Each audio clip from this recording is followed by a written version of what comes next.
而家好多人見到我都會話你真係好佛系㗎，完全唔逼小朋友溫書嘅。但係其實我嘅佛系唔係天生嘅，而係用無數嘅眼淚同心碎換返嚟嘅。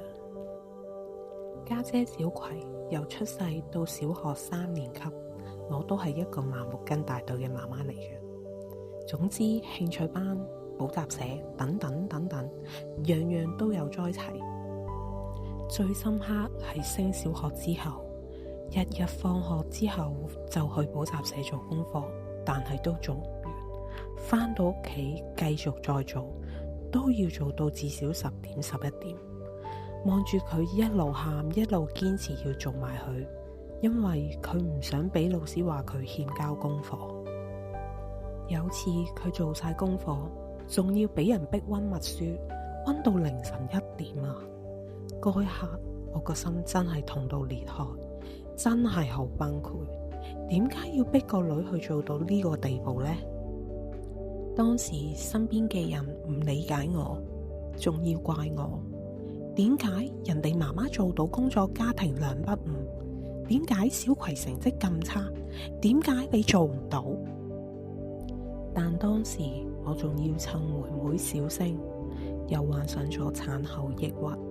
喺見醫生嘅時候，我講起小葵嘅情況，連醫生都懷疑小葵係 SEN。但當時身邊嘅人同學校完全唔覺小葵有問題。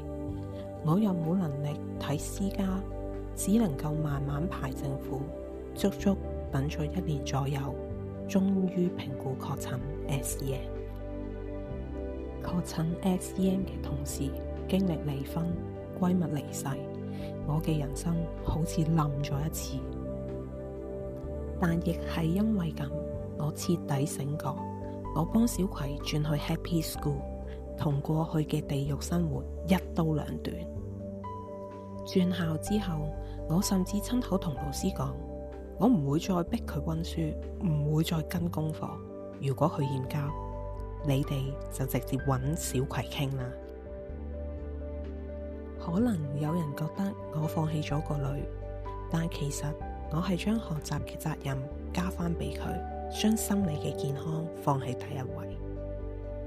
好彩轉校後，老師社工都好理解同包容，學校都有好多支援俾小葵。有時放手先係最好嘅保護。